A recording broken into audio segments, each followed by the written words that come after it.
Hello guys, welcome to my channel diploma classes by Kalpit sir.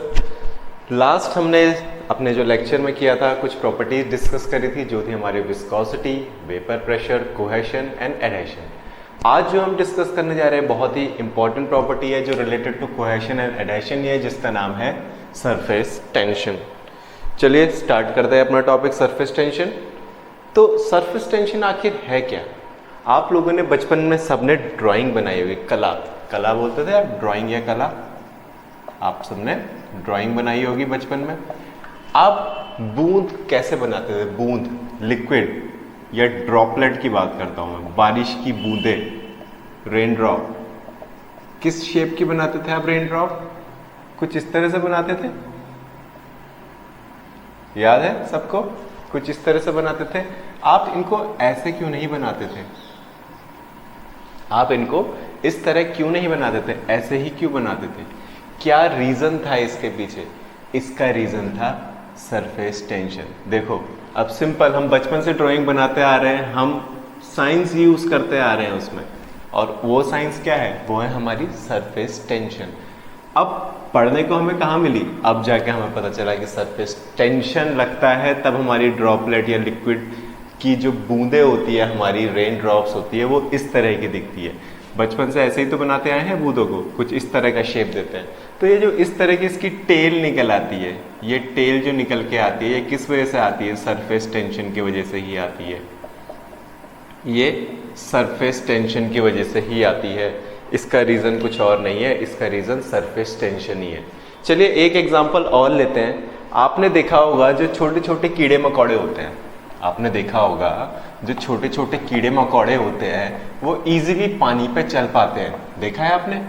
कभी practical करके देखा है? जो छोटी सी सुई होती है, जब आप उसको वाटर के ऊपर रखते हैं, कई बार वो डूबती नहीं है, वो वहीं पे रुक जाती है। कई बार वो डूबती नहीं है, ऊपर सरफेस पे ही रुक जाती है। उसका कारण क्या है? उसका कारण भी सरफेस टेंशन ही है।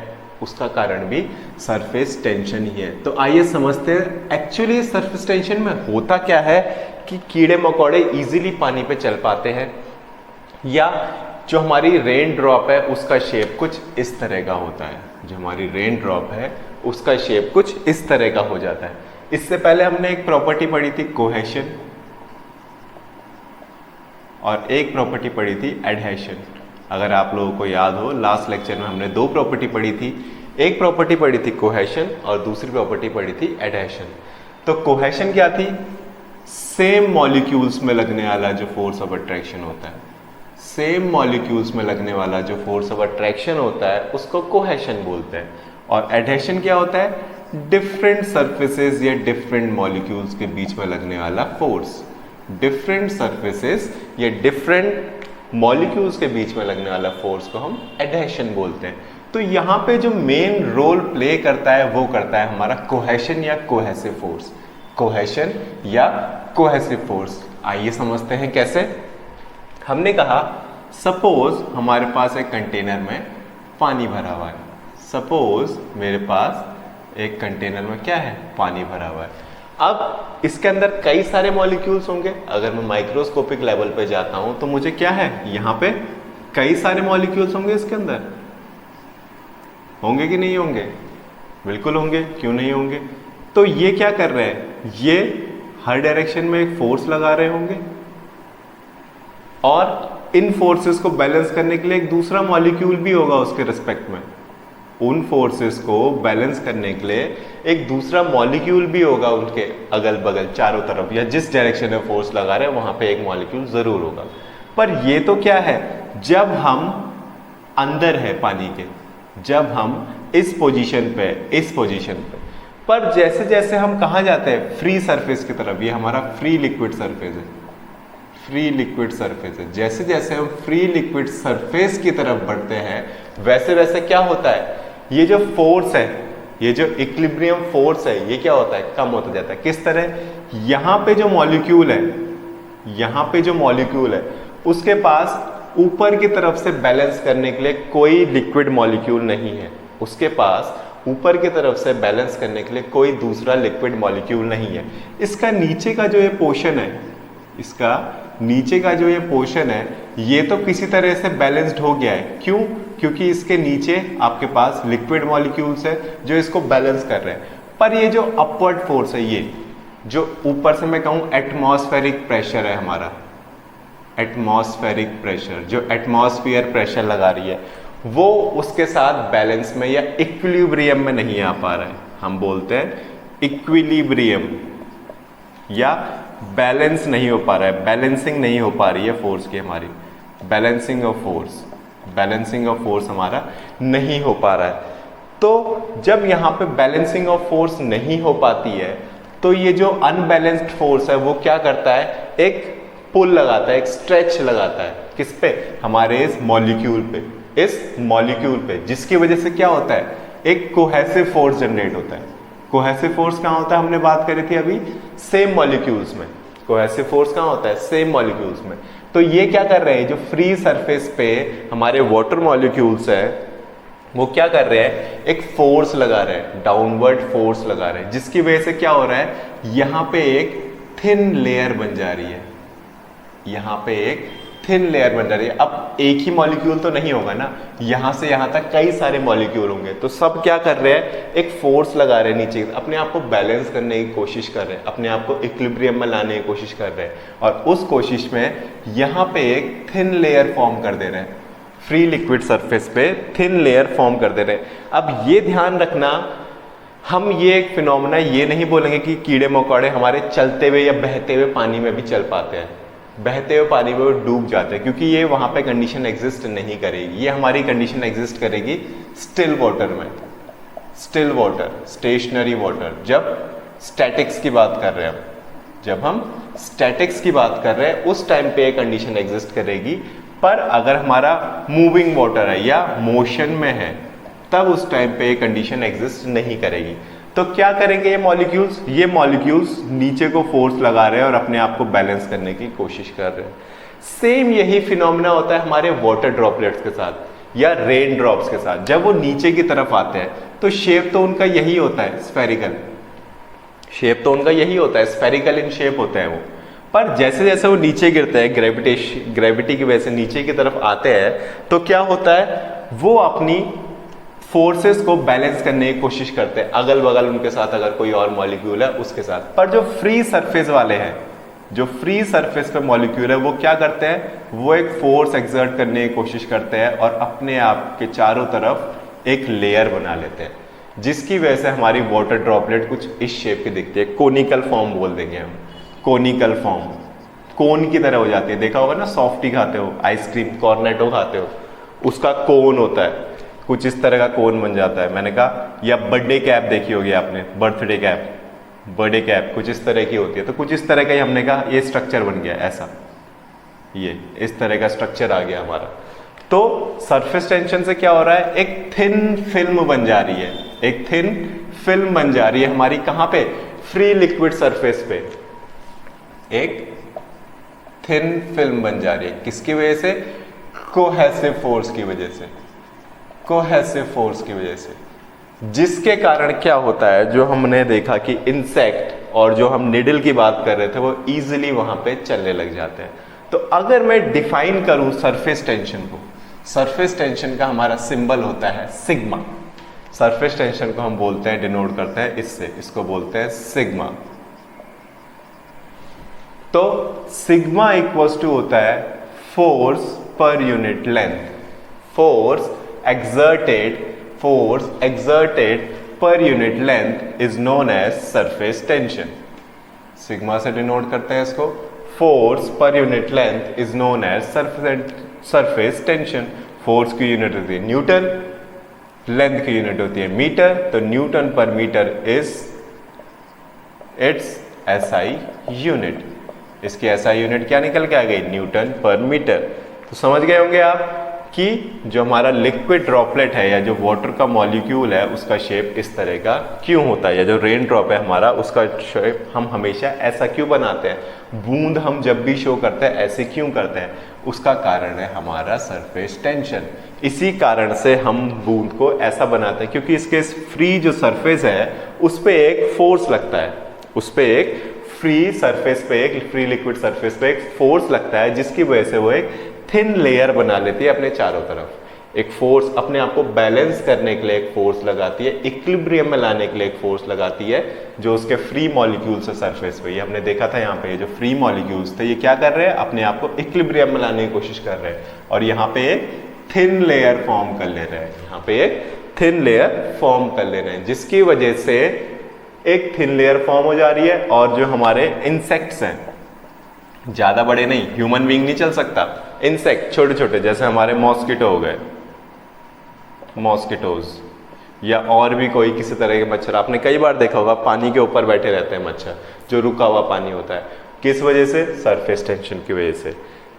तो चलिए बढ़ते हैं अपने अगले टॉपिक की तरफ, वो भी हमारा सरफेस टेंशन का ही पार्ट है। हम निकाल रहे हैं pressure inside a water droplet. अब हम बात कर रहे हैं वाटर ड्रॉपलेट की और बात कर रहे हैं सरफेस टेंशन के रिस्पेक्ट में कि उसके अंदर कितना प्रेशर वो एक्सर्ट कर रहा है, ठीक है, कितना प्रेशर एक्सर्ट कर रहा है। तो हमने देखा सरफेस टेंशन क्या है कि एक सरफेस फिनोमेना है, फ्री सरफेस पे लगने वाला। ये देखो सरफेस पे जो फिनोमेना है वहां पे हमारा क्या लग रहा है, सरफेस टेंशन लग रहा है। पर जो हमारा लिक्विड ड्रॉपलेट है उसके अंदर क्या लग रहा है, एक प्रेशर फोर्स लग रहा है। लिक्विड ड्रॉपलेट के अंदर क्या लग रहा है, जो मॉलिक्यूल्स है वो एक प्रेशर फोर्स लगा रहे हैं। पर जो वहां सरफेस पे है वहां पे हमारा सरफेस फिनोमेना लग रहा है, यानी सरफेस टेंशन लग रहा है। तो सपोज मैं कहता हूं P हमारा क्या है, प्रेशर इनसाइड द ड्रॉपलेट है, सिग्मा हमारा सरफेस टेंशन और D हमारा डायमीटर ऑफ ड्रॉपलेट है। तो हमारा ड्रॉपलेट को हमने कंसीडर किया है सर्कुलर, सर्कुलर कंसीडर किया है तो हम कहेंगे अगर pressure inside the droplet, pressure inside the droplet, तो प्रेशर कहां लग रहा है, होल एरिया पे लग रहा है। होल एरिया यानी P into pi r square या pi by 4 d square, pi by 4 d square. हम डी स्क्वायर की बात कर रहे हैं तो डी की बात कर रहे हैं, डी स्क्वायर में निकालेंगे तो हमारा पूरा एरिया कितना है, पाई बाय 4 डी स्क्वायर है। और वहीं अगर मैं सरफेस की बात करता हूं, सरफेस की या surface tension acting on droplet, surface tension कितना एक्ट कर रहा है, वो कर रहा है सिग्मा इंटू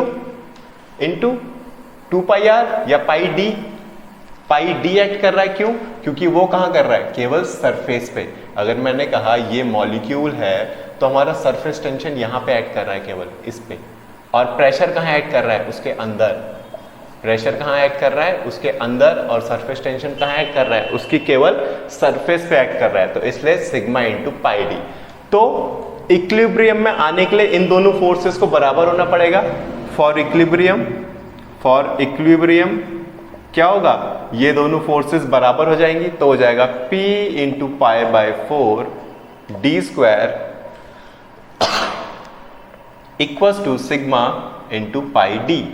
यही होगा, दोनों फोर्सेस को मैंने बराबर कर दिया, पाई से पाई कैंसिल, एक डी से ये डी कैंसिल, तो बचा क्या, P equals to 4 sigma by d, P equals to 4 sigma by D.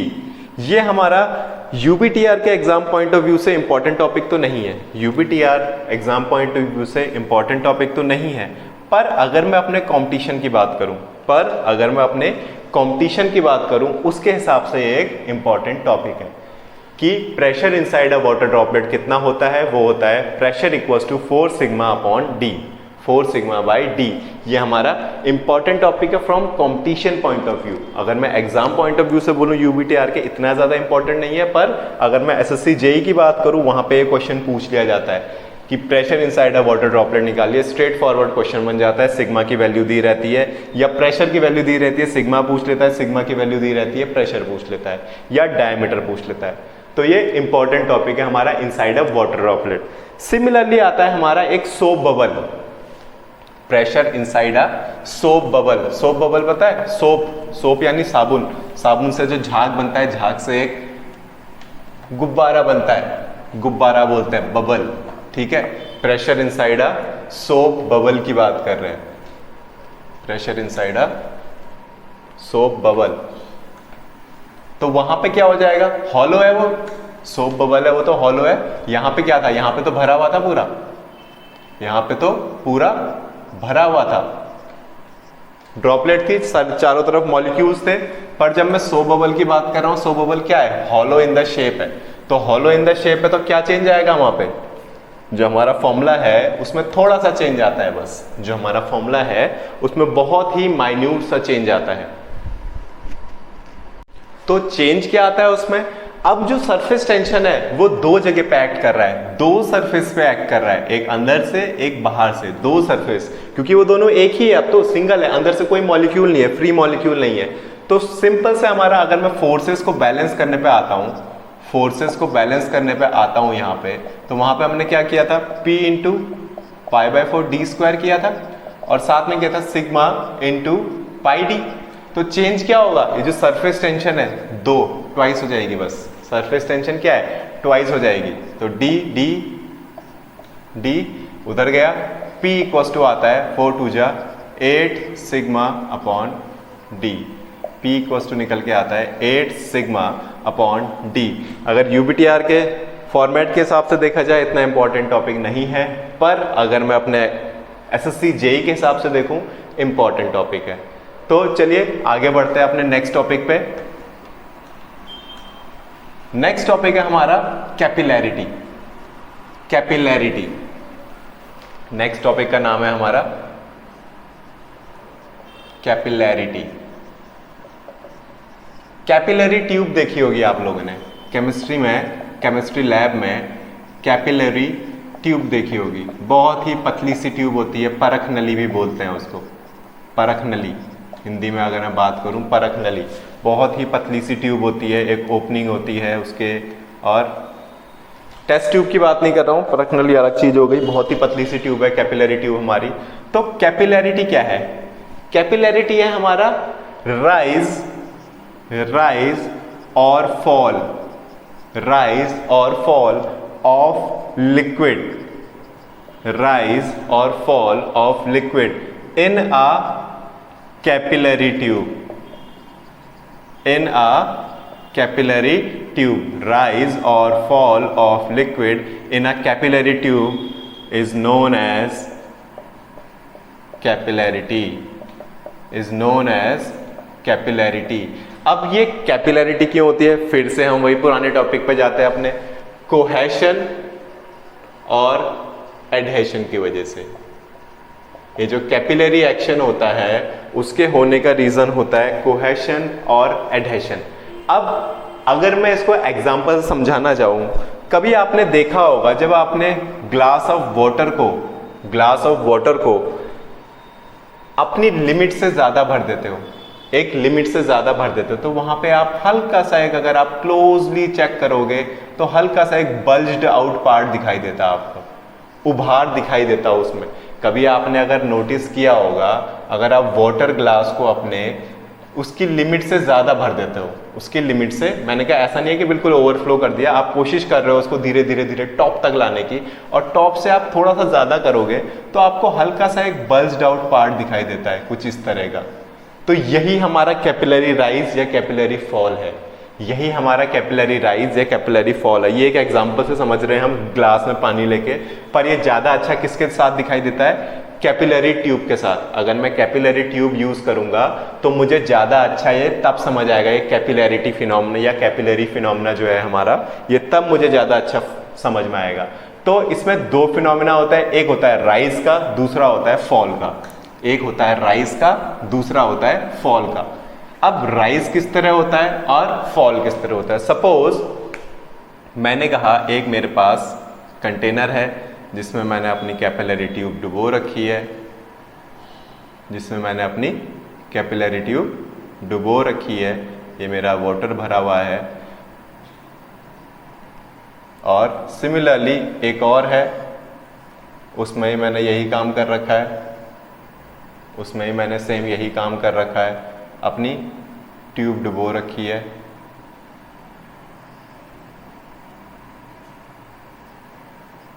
ठीक, ये तो है मेरा कैपिलरी राइज, ये तो है मेरा कैपिलरी राइज, और ये है मेरा कैपिलरी फॉल के लिए। अब कैपिलरी राइज और फॉल, मैंने कहा इसकी एक्चुअल सरफेस थी जो भरने की वो थी ये, इसकी एक्चुअल सरफेस थी भरने की ये, ठीक है। अब ये चला गया इससे इतना ऊपर, ये H ऊपर चला गया है, और ये आ गया इससे इतना नीचे H। तो ये तो हो गया कैपिलरी फॉल क्योंकि कम हो गया, और ये हो गया ज्यादा कैपिलरी राइज। अब ये हो किस वजह से रहा है? ये रहा है हमारी एडहेशन और कोहेशन प्रॉपर्टी की वजह से। कैपिलरी राइज होता है हमारा मेन जो कारण है इसका एडहेशन की वजह से, एडहेशन या एडहेसिव फोर्स की वजह से। मेन जो कारण है इसका वो है हमारा एडहेसिव फोर्स। एडहेसिव फोर्स हमने देखा था मैक्सिमम किस में, अगर मैं बात करूं तो वाटर की बात करता हूं। मैंने आपको बताया था कि जब ग्लास में हम पानी पी लेते हैं उसके बाद भी कुछ वाटर की ड्रॉपलेट्स ग्लास में चिपकी रह जाती है।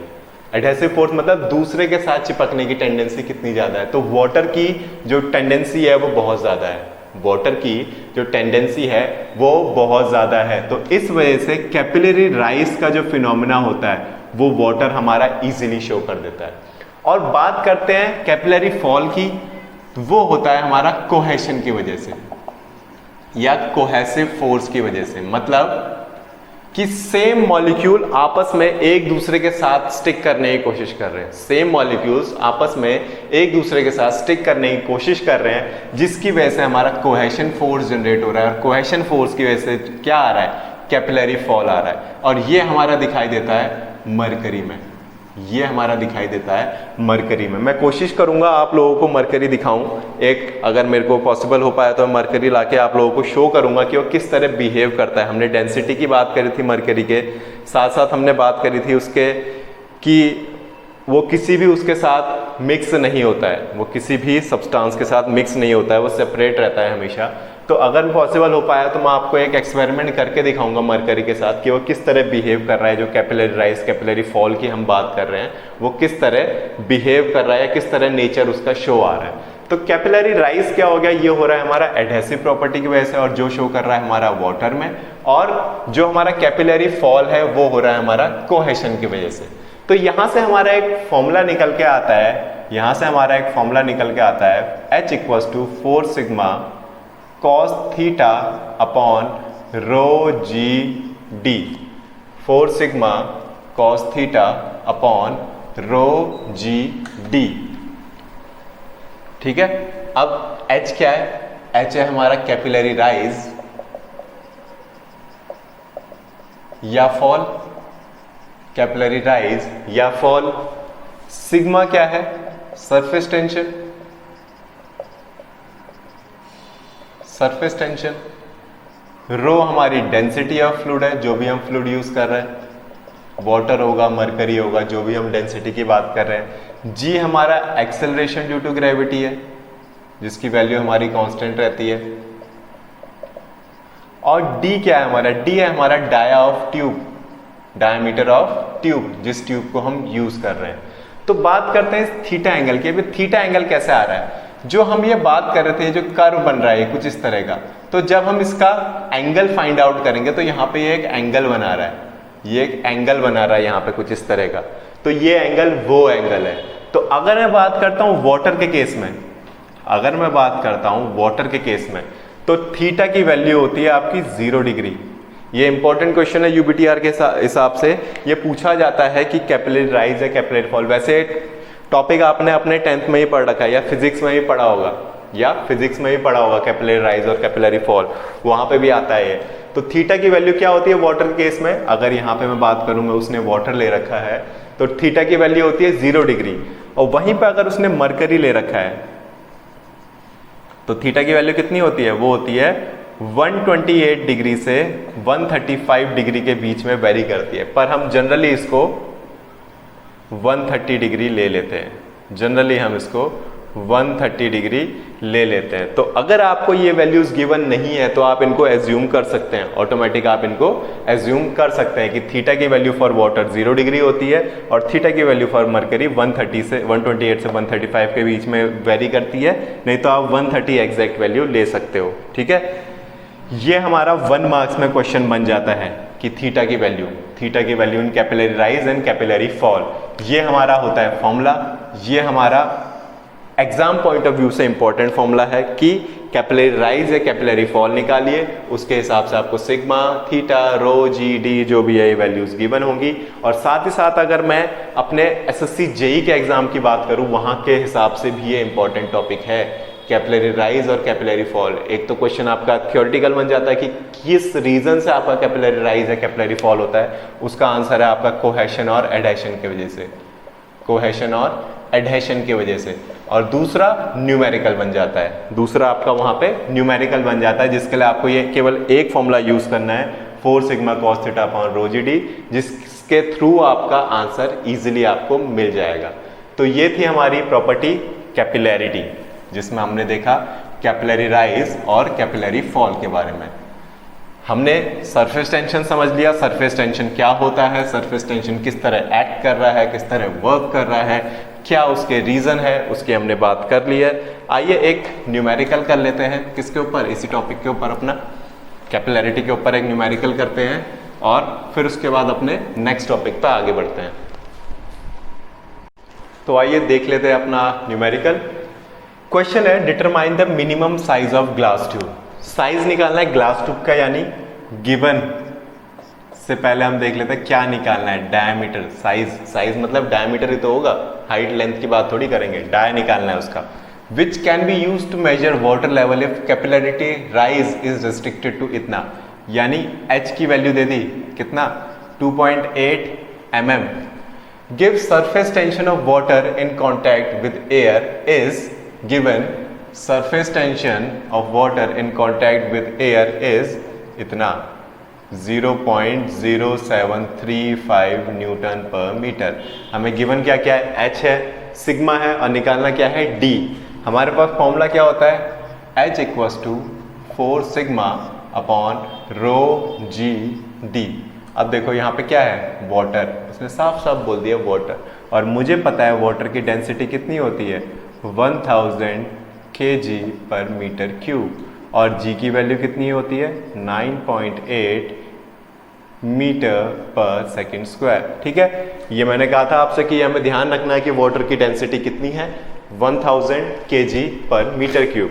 तो सबसे पहले तो कन्वर्जन करना पड़ेगा, इस h को हमें कन्वर्ट करना पड़ेगा मीटर में, क्योंकि सारी यूनिट हमारी मीटर में है, तो इसको कन्वर्ट करना पड़ेगा मीटर में इंटू 10⁻³ मीटर।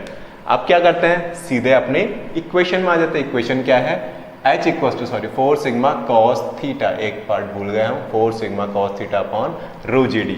अब वाटर है, वाटर केस में हमने क्या बोला था, थीटा की वैल्यू कितनी है 0 डिग्री। वाटर केस में थीटा की वैल्यू कितनी है 0 डिग्री, तो थीटा हमारा 0 हो गया। ठीक है, थीटा हमारा 0 हो गया, और cos 0 की वैल्यू कितनी होती है 1, cos 0 की वैल्यू होती है 1।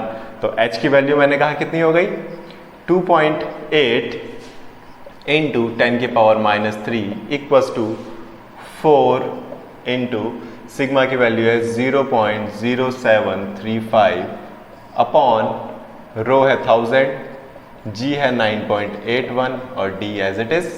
तो हम क्या करेंगे, इस d को इधर ले आते हैं, तो d इक्वल्स टू हो गया 4 इंटू 0.0735 अपॉन 1000 इंटू 9.81 इंटू 2.8, और इस 10.3 को ऊपर भेजते ही हो जाएगा 10⁻³ पॉजिटिव का।